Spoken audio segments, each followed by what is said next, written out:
عبدالعزیز نے بیان کیا کہ حضرت انس رضی اللہ عنہ سے کہا گیا کہ آپ نے نبی کریم صلی اللہ علیہ وسلم سے لہسن کے بارے میں کیا سنا ہے؟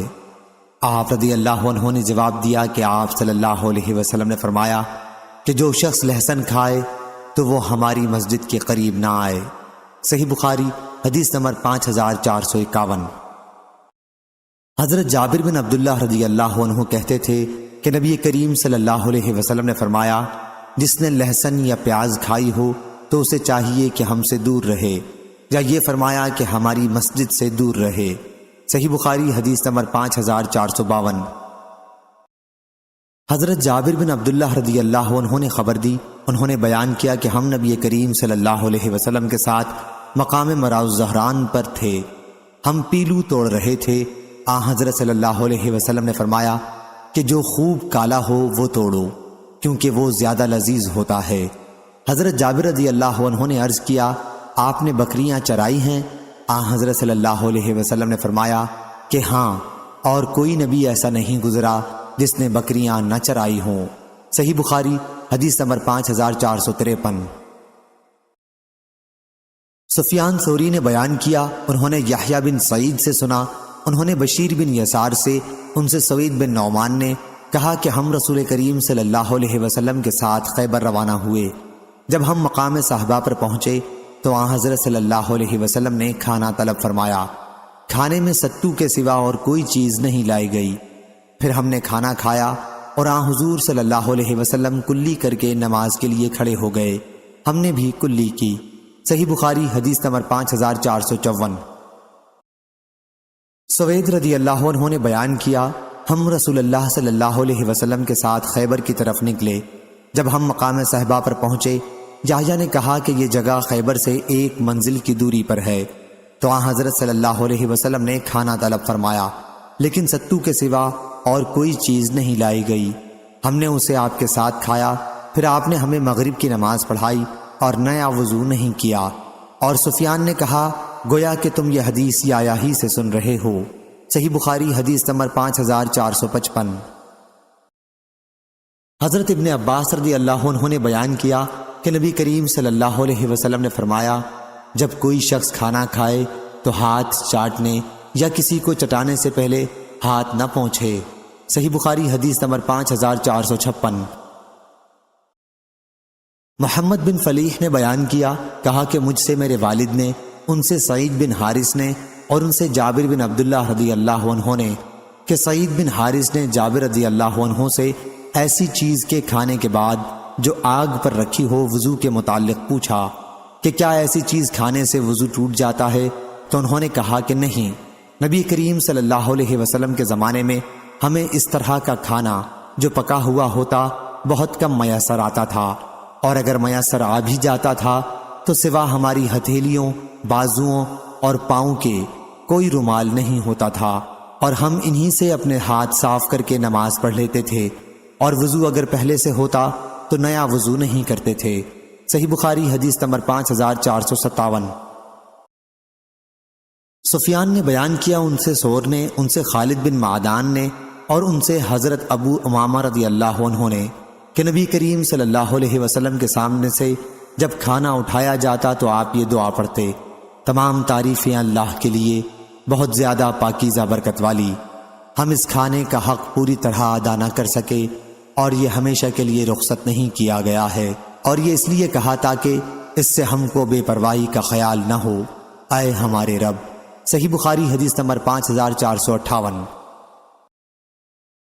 ثور بن یزید نے بیان کیا، ان سے خالد بن معدان نے اور ان سے حضرت ابو امامہ رضی اللہ عنہ نے کہ نبی کریم صلی اللہ علیہ وسلم جب کھانے سے فارغ ہوتے، اور ایک مرتبہ بیان کیا کہ جب حضرت صلی اللہ علیہ وسلم اپنا دسترخوان اٹھاتے تو یہ دعا پڑھتے، تمام تعریفیں اس اللہ کے لیے ہیں جس نے ہماری کفایت کی اور ہمیں سیراب کیا، ہم اس کھانے کا حق پوری طرح ادا نہ کر سکے، ورنہ ہم اس نعمت کے منکر نہیں ہیں۔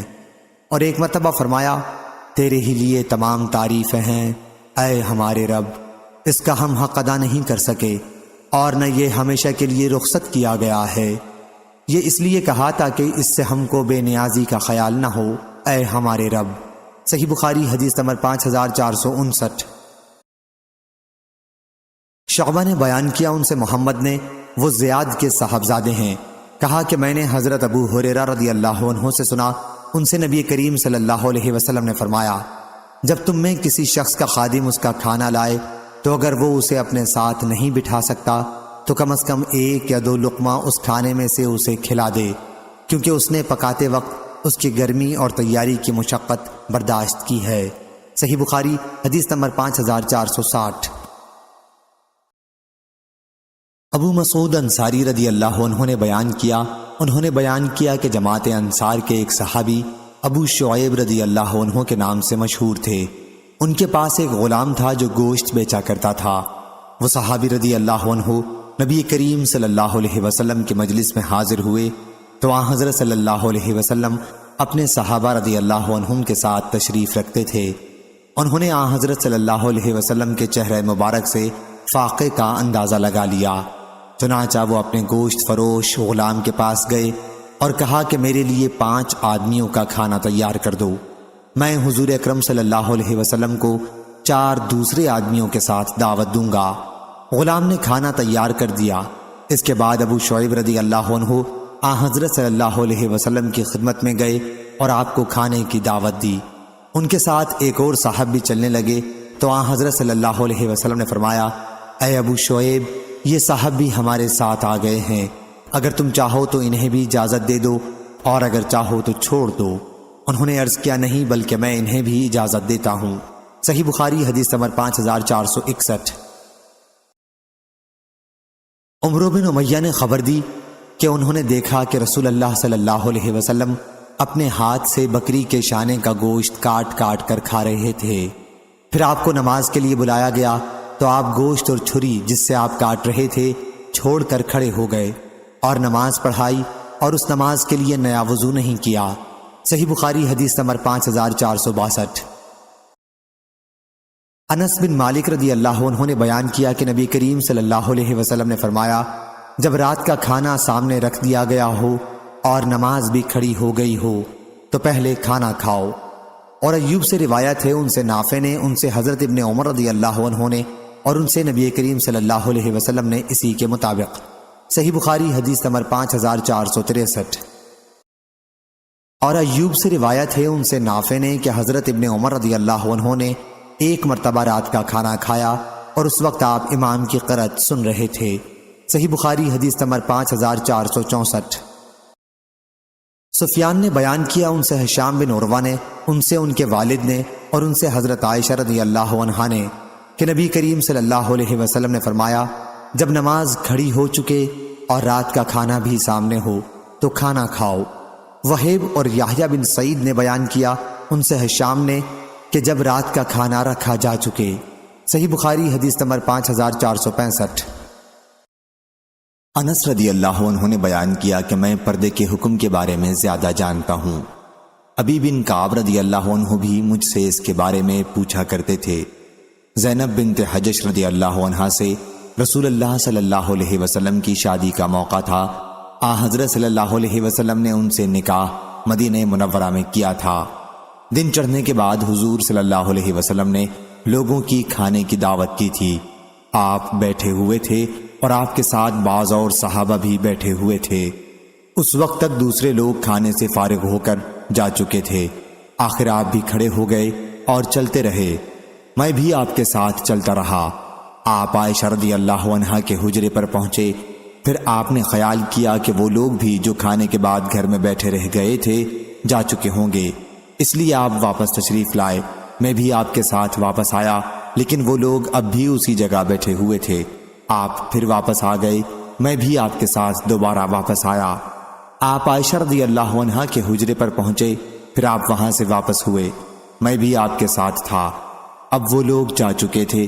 اس کے بعد حضرت صلی اللہ علیہ وسلم نے اپنے اور میرے درمیان پردہ لٹکایا اور پردے کی آیت نازل ہوئی۔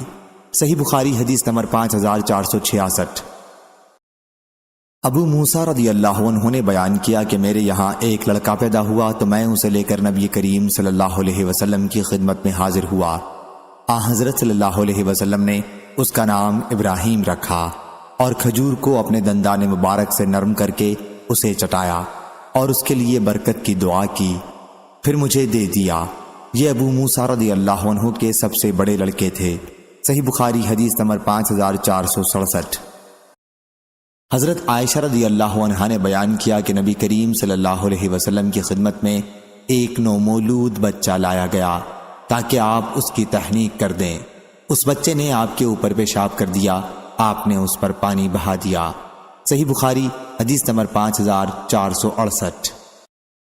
حضرت اسماء بنت ابی بکر رضی اللہ عنہا نے بیان کیا کہ حضرت عبداللہ بن زبیر رضی اللہ عنہ مکے میں ان کے پیٹ میں تھے۔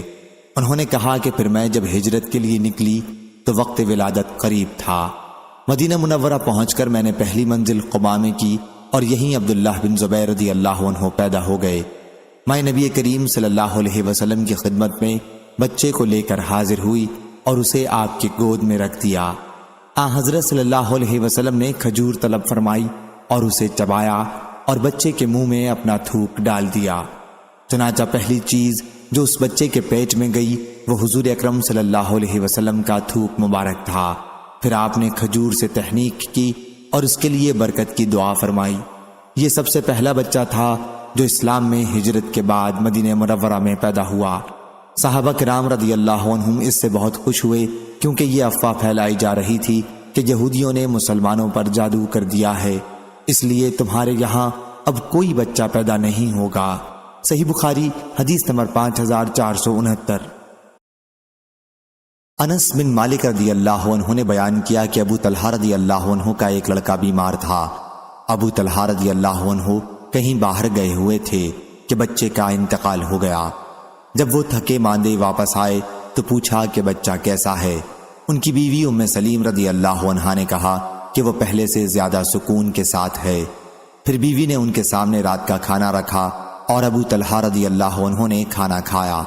اس کے بعد انہوں نے ان کے ساتھ ہم بستری کی۔ پھر جب فارغ ہوئے تو انہوں نے کہا کہ بچے کو دفن کر دو۔ صبح ہوئی تو ابو طلحہ رضی اللہ عنہ رسول اللہ صلی اللہ علیہ وسلم کی خدمت میں حاضر ہوئے اور آپ کو واقعے کی اطلاع دی۔ حضرت صلی اللہ علیہ وسلم نے دریافت فرمایا کہ تم نے رات ہم بستری بھی کی تھی؟ انہوں نے عرض کیا کہ جی ہاں۔ حضرت صلی اللہ علیہ وسلم نے دعا کی، اے اللہ ان دونوں کو برکت عطا فرما۔ پھر ان کے یہاں ایک بچہ پیدا ہوا تو مجھ سے ابو طلحہ رضی اللہ عنہ نے کہا کہ اسے حفاظت کے ساتھ حضرت صلی اللہ علیہ وسلم کی خدمت میں لے جاؤ۔ چنانچہ بچہ حضرت صلی اللہ علیہ وسلم کی خدمت میں لائے اور ام سلیم رضی اللہ عنہا نے بچے کے ساتھ کچھ کھجوریں بھیجیں۔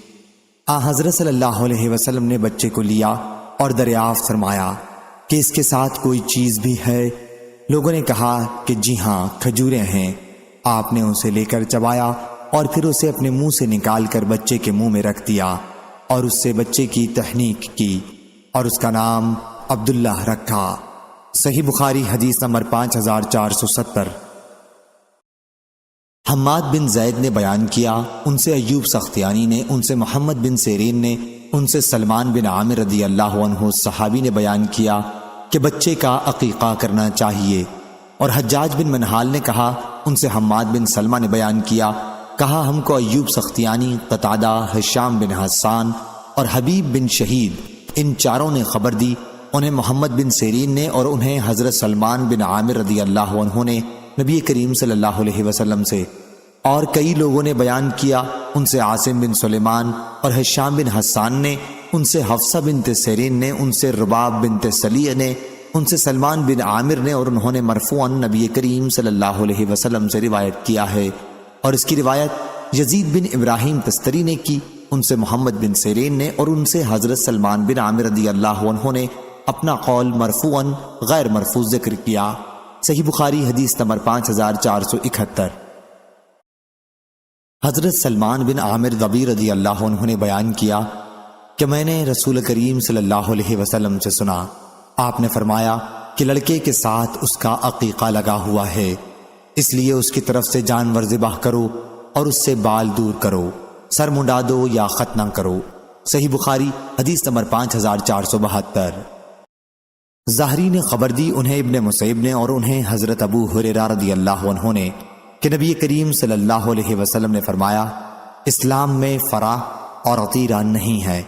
فرا اونٹنی کے سب سے پہلے بچے کو کہتے تھے جسے جاہلیت میں لوگ اپنے بتوں کے لیے ذبح کرتے تھے، اور عطیرہ کو رجب میں ذبح کیا جاتا تھا۔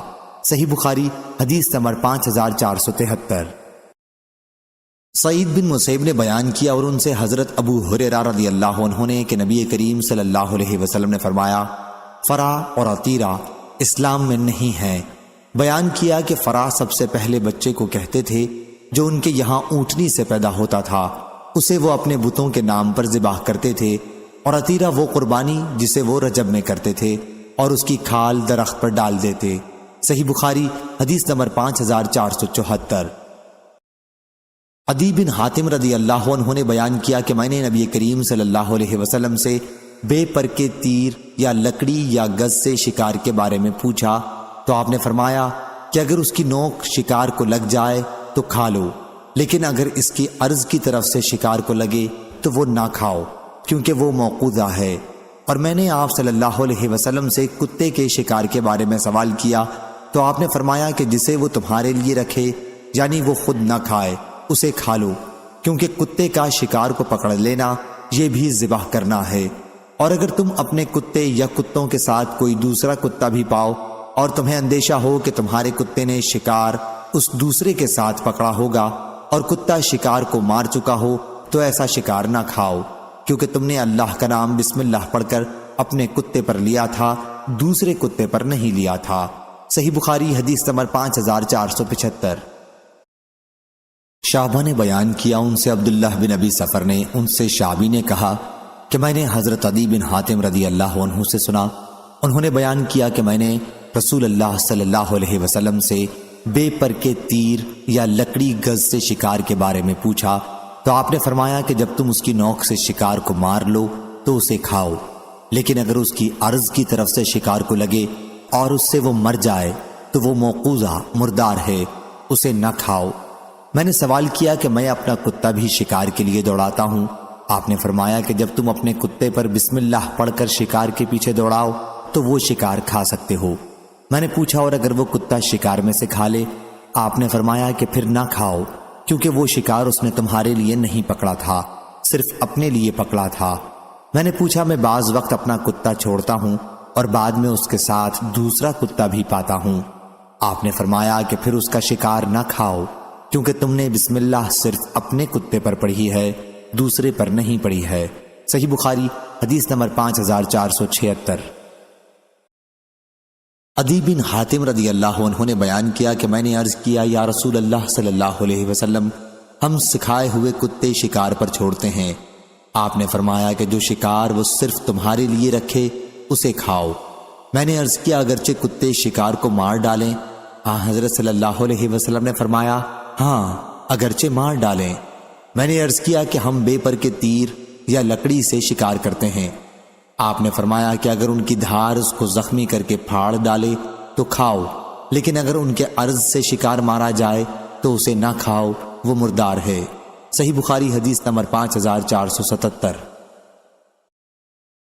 ابو ثعلبہ خشنی رضی اللہ عنہ نے بیان کیا کہ میں نے عرض کیا اے اللہ کے نبی صلی اللہ علیہ وسلم ہم اہل کتاب کے گاؤں میں رہتے ہیں تو کیا ہم ان کے برتن میں کھا سکتے ہیں؟ اور ہم ایسی زمین میں رہتے ہیں جہاں شکار بہت ہوتا ہے، میں تیر کمان سے بھی شکار کرتا ہوں اور اپنے اس کتے سے بھی جو سکھایا ہوا نہیں ہے اور اس کتے سے بھی جو سکھایا ہوا ہے، تو اس میں سے کس کا کھانا میرے لیے جائز ہے؟ آپ صلی اللہ علیہ وسلم نے فرمایا کہ تم نے جو اہل کتاب کے برتن کا ذکر کیا تو اگر تمہیں اس کے سوا کوئی اور برتن مل سکے تو اس میں نہ کھاؤ، لیکن تمہیں کوئی دوسرا برتن نہ ملے تو ان کے برتن کو خوب دھو کر اس میں کھا سکتے ہو۔ اور جو شکار تم اپنی تیر کمان سے کرو اور تیر پھینکتے وقت اللہ کا نام لیا ہو تو اس کا شکار کھا سکتے ہو، اور جو شکار تم نے غیر سدھائے ہوئے کتے سے کیا ہو اور شکار خود ذبح کیا ہو تو اسے کھا سکتے ہو۔ صحیح بخاری حدیث نمبر 5478۔ وکی اور یزید بن ہارون نے بیان کیا اور الفاظ حدیث یزید کے ہیں، ان سے کہمس بن حسن نے، ان سے عبداللہ بن بریدہ نے کہ حضرت عبداللہ بن مغفل رضی اللہ عنہ نے ایک شخص کو کنکری پھینکتے دیکھا تو فرمایا کہ کنکری نہ پھینکو، کیونکہ رسول اللہ صلی اللہ علیہ وسلم نے کنکری پھینکنے سے منع فرمایا ہے، یا انہوں نے بیان کیا کہ آن حضرت صلی اللہ علیہ وسلم کنکری پھینکنے کو پسند نہیں کرتے تھے، اور کہا کہ اس سے نہ شکار کیا جا سکتا ہے اور نہ دشمن کو کوئی نقصان پہنچایا جا سکتا ہے، البتہ یہ کبھی کسی کا دانت توڑ دیتی ہے اور آنکھ پھوڑ دیتی ہے۔ اس کے بعد بھی انہوں نے اس شخص کو کنکریاں پھینکتے دیکھا تو کہا کہ میں رسول اللہ صلی اللہ علیہ وسلم کی حدیث تمہیں سنا رہا ہوں کہ آپ نے کنکری پھینکنے سے منع فرمایا یا کنکری پھینکنے کو ناپسند کیا، اور تم اب بھی پھینکے جا رہے ہو، میں تم سے اتنے دنوں تک کلام نہیں کروں گا۔ صحیح بخاری حدیث نمبر 5479۔ عبداللہ بن دینار نے بیان کیا، انہوں نے کہا کہ میں نے حضرت ابن عمر رضی اللہ عنہ سے سنا کہ نبی کریم صلی اللہ علیہ وسلم نے فرمایا، جس نے ایسا کتا پالا جو نہ مویشی کی حفاظت کے لیے ہے اور نہ شکار کرنے کے لیے، تو روزانہ اس کی نیکیوں میں سے 2 قیرات کی کمی ہو جاتی ہے۔ صحیح بخاری حدیث نمبر 5480۔ حنظلہ بن ابی سفیان نے خبر دی، انہوں نے کہا کہ میں نے سالم سے سنا، انہوں نے بیان کیا کہ میں نے حضرت عبداللہ بن عمر رضی اللہ عنہ سے سنا، انہوں نے بیان کیا کہ میں نے نبی کریم صلی اللہ علیہ وسلم سے سنا، آپ نے فرمایا کہ شکاریوں اور مویشیوں کی حفاظت کی غرض کے سوا جس نے کتا پالا تو اس کے ثواب میں سے روزانہ 2 قیرات کی کمی ہو جاتی ہے۔ صحیح بخاری حدیث نمبر 5481۔ حضرت عبداللہ بن عمر رضی اللہ عنہ نے بیان کیا کہ رسول اللہ صلی اللہ علیہ وسلم نے فرمایا، جس نے مویشی کی حفاظت یا شکار کی غرض کے سوا کسی اور وجہ سے کتا پالا، اس کے ثواب سے روزانہ 2 قیرات کی کمی ہو جاتی ہے۔ صحیح بخاری حدیث نمبر 5482۔ حضرت عدی بن حاتم رضی اللہ عنہ نے بیان کیا کہ میں نے رسول اللہ صلی اللہ علیہ وسلم سے پوچھا کہ ہم لوگ ان کتوں سے شکار کرتے ہیں، آپ نے فرمایا کہ اگر تم اپنے سکھائے ہوئے کتوں کو شکار کے لیے چھوڑتے وقت اللہ کا نام لیتے ہو تو جو شکار وہ تمہارے لیے پکڑ کر لائیں اسے کھاؤ، خواہ وہ شکار کو مار ہی ڈالیں، البتہ اگر کتا شکار میں سے خود بھی کھا لے تو اس میں یہ اندیشہ ہے کہ اس نے یہ شکار خود اپنے لیے پکڑا تھا، اور اگر دوسرے کتے بھی تمہارے کتوں کے سوا شکار میں شریک ہو جائیں تو نہ کھاؤ۔ صحیح بخاری حدیث نمبر 5483۔ عاصم بن سلیمان نے بیان کیا، ان سے شعبی نے، ان سے عدی بن حاتم رضی اللہ عنہ نے کہ نبی کریم صلی اللہ علیہ وسلم نے فرمایا، جب تم نے اپنا کتا شکار پر چھوڑا اور بسم اللہ بھی پڑھی اور کتے نے شکار پکڑا اور اسے مار ڈالا تو اسے کھاؤ، اور اگر اس نے خود بھی کھا لیا ہو تو تم نہ کھاؤ، کیونکہ یہ شکار اس نے اپنے لیے پکڑا ہے، اور اگر دوسرے کتے جن پر اللہ کا نام نہ لیا گیا ہو اس کتے کے ساتھ شکار میں شریک ہو جائیں اور شکار پکڑ کر مار ڈالیں تو ایسا شکار نہ کھاؤ، کیونکہ تمہیں معلوم نہیں کہ کس کتے نے مارا ہے، اور اگر تم نے شکار پر تیر مارا پھر وہ شکار تمہیں 2 یا 3 دن بعد ملا اور اس پر تمہارے تیر کے نشان کے سوا اور کوئی دوسرا نشان نہیں ہے تو ایسا شکار کھاؤ، لیکن اگر وہ پانی میں گر گیا ہو تو نہ کھاؤ۔ صحیح بخاری حدیث نمبر 5484۔ عبد الاعلیٰ نے بیان کیا، ان سے داؤد بن ابی یاسر نے، ان سے عامر شعبی نے اور ان سے حضرت عدی بن حاتم رضی اللہ عنہ نے کہ انہوں نے نبی کریم صلی اللہ علیہ وسلم سے عرض کی کہ وہ شکار تیر سے مارتے ہیں، پھر 2 یا 3 دن پر اسے تلاش کرتے ہیں، تب وہ مردہ حالت میں ملتا ہے اور اس کے اندر ان کا تیر گھسا ہوا ہوتا ہے۔ حضرت صلی اللہ علیہ وسلم نے فرمایا کہ اگر تو چاہے تو کھا سکتا ہے۔ صحیح بخاری حدیث نمبر 5485۔ حضرت عدی بن حاتم رضی اللہ عنہ نے بیان کیا کہ میں نے عرض کیا، یا رسول اللہ صلی اللہ علیہ وسلم، میں شکار کے لیے اپنا کتا چھوڑتے وقت بسم اللہ پڑھ لیتا ہوں۔ آپ نے فرمایا کہ جب کتا چھوڑتے وقت بسم اللہ پڑھ لیا ہو اور پھر وہ کتا شکار پکڑ کے مار ڈالے اور خود بھی کھا لے تو ایسا شکار نہ کھاؤ، کیونکہ یہ شکار اس نے خود اپنے لیے پکڑا ہے۔ میں نے کہا کہ میں کتا شکار پر چھوڑتا ہوں لیکن اس کے ساتھ دوسرا کتا بھی مجھے ملتا ہے اور مجھے یہ معلوم نہیں کہ کس نے شکار پکڑا ہے۔ آپ نے فرمایا کہ ایسا شکار نہ کھاؤ، کیونکہ تم نے اپنے کتے پر بسم اللہ پڑھی ہے، دوسرے کتے پر نہیں پڑھی۔ اور میں نے آپ سے بے پر کے تیر یا لکڑی سے شکار کا حکم پوچھا تو آپ نے فرمایا کہ اگر شکار نوک کی دھار سے مرا ہو تو کھا، لیکن اگر تو نے اس کی چوڑائی سے اسے مارا ہے تو ایسا شکار بوجھ سے مرا ہے، پس اسے نہ کھا۔ صحیح بخاری حدیث نمبر 5486۔ حضرت عدی بن حاتم رضی اللہ عنہ نے بیان کیا کہ میں نے رسول اللہ صلی اللہ علیہ وسلم سے پوچھا کہ ہم اس قوم میں سکونت رکھتے ہیں جو ان کتوں سے شکار کرتی ہے۔ آپ نے فرمایا کہ جب تم اپنا سکھایا ہوا کتا چھوڑو اور اس پر اللہ کا نام لے لو تو اگر وہ کتا تمہارے لیے شکار لایا ہو تو تم اسے کھا سکتے ہو، تو وہ شکار نہ کھاؤ، کیونکہ اندیشہ ہے کہ اس نے وہ شکار خود اپنے لیے پکڑا ہے، اور اگر اس کتے کے ساتھ کوئی دوسرا کتا بھی شکار میں شریک ہو جائے تو پھر شکار نہ کھاؤ۔ صحیح بخاری حدیث نمبر 5487۔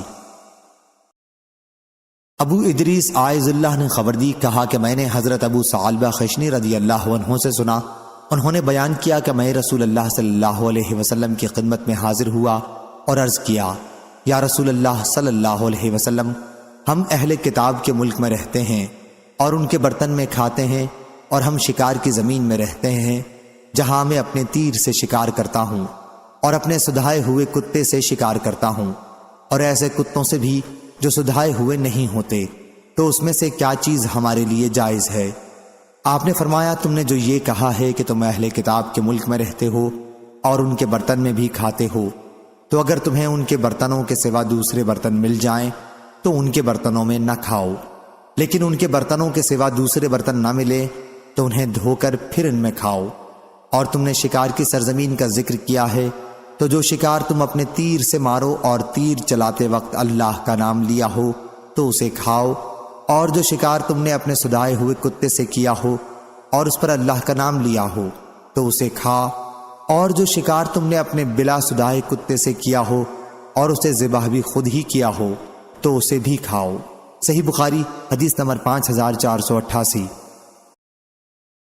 حضرت انس بن مالک رضی اللہ عنہ نے بیان کیا کہ مراؤ زہران مکے کے قریب ایک مقام میں ہم نے ایک خرگوش کو ابھارا، لوگ اس کے پیچھے دوڑے مگر نہ پایا، پھر میں اس کے پیچھے لگا اور میں نے اسے پکڑ دیا اور اسے حضرت ابو طلحہ رضی اللہ عنہ کے پاس لایا۔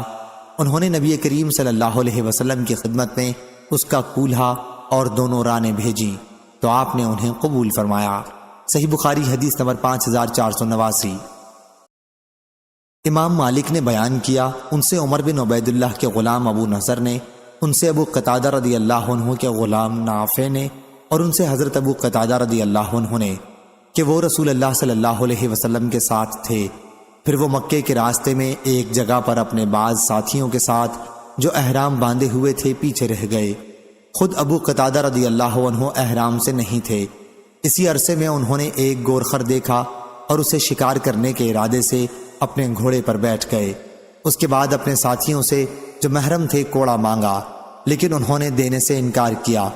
پھر اپنا نیزہ مانگا، لیکن اسے بھی اٹھانے کے لیے وہ تیار نہیں ہوئے، تو انہوں نے وہ خود اٹھایا اور گورخر پر حملہ کیا اور اسے شکار کر لیا۔ پھر بعض نے تو اس کا گوشت کھایا اور بعض نے کھانے سے انکار کیا۔ اس کے بعد جب وہ حضرت صلی اللہ علیہ وسلم کی خدمت میں حاضر ہوئے تو اس کا حکم پوچھا۔ آپ نے فرمایا کہ یہ تو ایک کھانا تھا جو اللہ نے تمہارے لیے مہیا کیا تھا۔ صحیح بخاری حدیث نمبر 5490۔ امام مالک نے بیان کیا، ان سے زید بن اسلم نے، ان سے عطا بن یسار نے، اور ان سے حضرت ابو قتادہ رضی اللہ عنہ نے اسی طرح روایت کیا۔ البتہ اس روایت میں یہ لفظ زیادہ ہے کہ حضرت صلی اللہ علیہ وسلم نے پوچھا تھا کہ تمہارے پاس اس کا کچھ گوشت بچا ہوا ہے یا نہیں۔ صحیح بخاری حدیث نمبر 5491۔ ابو نضر نے بیان کیا، ان سے ابو قتادہ کے غلام نافع اور تواما کے غلام ابو صالح نے کہ انہوں نے حضرت ابو قتادہ رضی اللہ عنہ سے سنا۔ انہوں نے بیان کیا کہ میں مکہ اور مدینہ کے درمیان راستے میں نبی کریم صلی اللہ علیہ وسلم کے ساتھ تھا۔ دوسرے لوگ تو احرام باندھے ہوئے تھے، لیکن میں احرام میں نہیں تھا اور ایک گھوڑے پر سوار تھا۔ میں پہاڑوں پر چڑھنے کا بڑا عادی تھا۔ پھر اچانک میں نے دیکھا کہ لوگ للچائی ہوئی نظروں سے کوئی چیز دیکھ رہے ہیں۔ میں نے جو دیکھا تو ایک گورخر تھا۔ میں نے ان سے پوچھا کہ یہ کیا ہے؟ لوگوں نے کہا ہمیں معلوم نہیں۔ میں نے کہا کہ یہ تو گورخر ہے۔ لوگوں نے کہا کہ جو تم نے دیکھا ہے وہی ہے۔ میں اپنا کوڑا بھول گیا تھا، اس لیے ان سے کہا کہ مجھے میرا کوڑا دے دو، لیکن انہوں نے کہا کہ ہم اس میں تمہاری کوئی مدد نہیں کریں گے کیونکہ ہم محرم ہیں۔ میں نے اتر کر خود کوڑا اٹھایا اور اس کے پیچھے سے اسے مارا۔ وہ وہیں گر گیا، پھر میں نے اسے ذبح کیا اور اپنے ساتھیوں کے پاس اسے لے کر آیا۔ میں نے کہا کہ اب اٹھو اور اسے اٹھاؤ۔ انہوں نے کہا کہ ہم اسے نہیں چھوئیں گے۔ چنانچہ میں ہی اسے اٹھا کر ان کے پاس لایا۔ بعض نے تو اس کا گوشت کھایا لیکن بعض نے انکار کر دیا۔ پھر میں نے ان سے کہا کہ اچھا، میں اب تمہارے لیے حضرت صلی اللہ علیہ وسلم سے رکنے کی درخواست کروں گا۔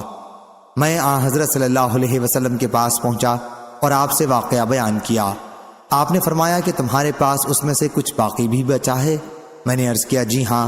فرمایا کھاؤ، کیونکہ یہ ایک کھانا ہے جو اللہ تعالیٰ نے تم کو کھلایا ہے۔ صحیح بخاری حدیث نمبر 5492۔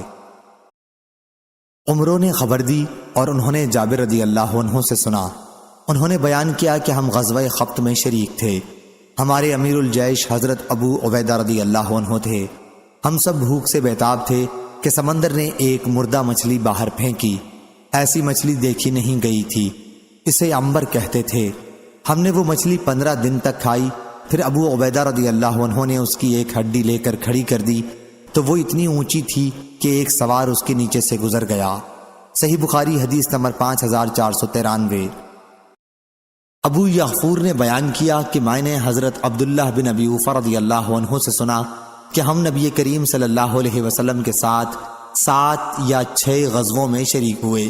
ہم آپ کے ساتھ ٹڈی کھاتے تھے۔ سفیان، ابو عوانہ اور اسرائیل نے ابو یعفور سے بیان کیا اور ان سے ابن ابی اوفا نے 7 غزوہ کے لفظ روایت کیے۔ صحیح بخاری حدیث نمبر 5495۔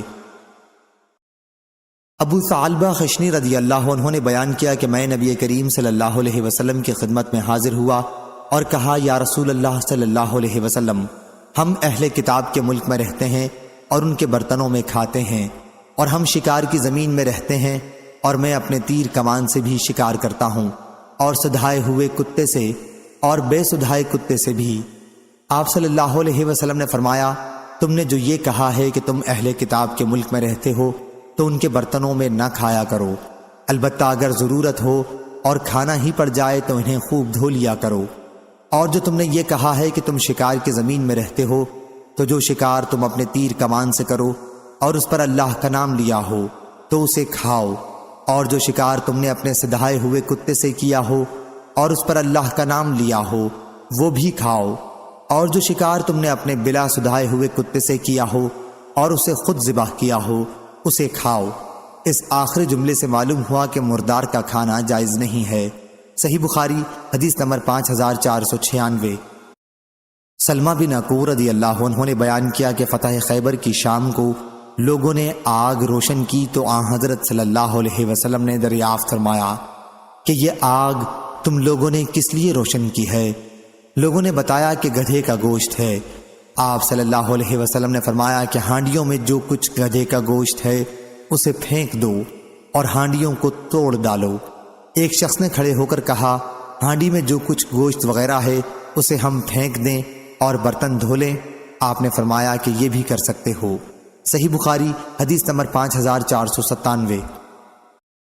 ابو عوانہ نے بیان کیا ان سے سعید بن مسروق نے، ان سے عبایہ بن رفاع بن رافع نے اپنے دادا رافع بن خدیج رضی اللہ عنہ سے، انہوں نے بیان کیا کہ ہم نبی کریم صلی اللہ علیہ وسلم کے ساتھ مقام ذی الحلیفہ میں تھے کہ ہم لوگ بھوک اور فاقے میں مبتلا ہو گئے۔ پھر ہمیں غنیمت میں اونٹ اور بکریاں ملی۔ حضرت صلی اللہ علیہ وسلم سب سے پیچھے تھے۔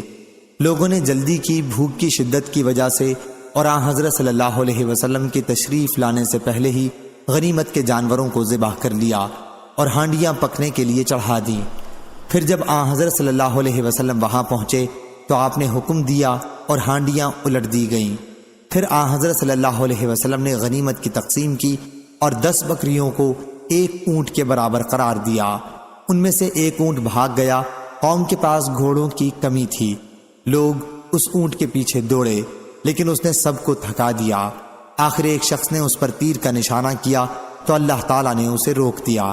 اس پر رسول اللہ صلی اللہ علیہ وسلم نے فرمایا کہ ان جانوروں میں جنگلیوں کی طرح وحشت ہوتی ہے، اس لیے جب کوئی جانور بھڑک کر بھاگ جائے تو اس کے ساتھ ایسا ہی کیا کرو۔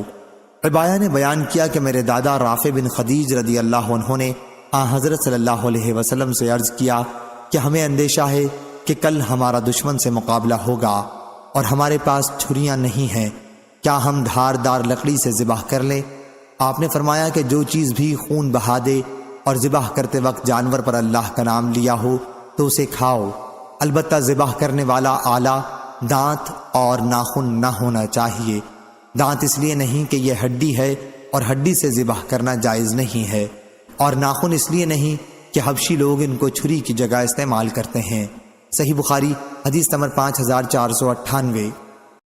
سالم نے خبر دی، انہوں نے حضرت عبداللہ بن عمر رضی اللہ عنہ سے سنا اور ان سے رسول اللہ صلی اللہ علیہ وسلم نے کیا حضور صلی اللہ علیہ وسلم کی زید بن عمرو بن نفیل سے مقام بلدہ کے نشیبی حصے میں ملاقات ہوئی۔ یہ آپ پر وحی نازل ہونے سے پہلے کا زمانہ ہے۔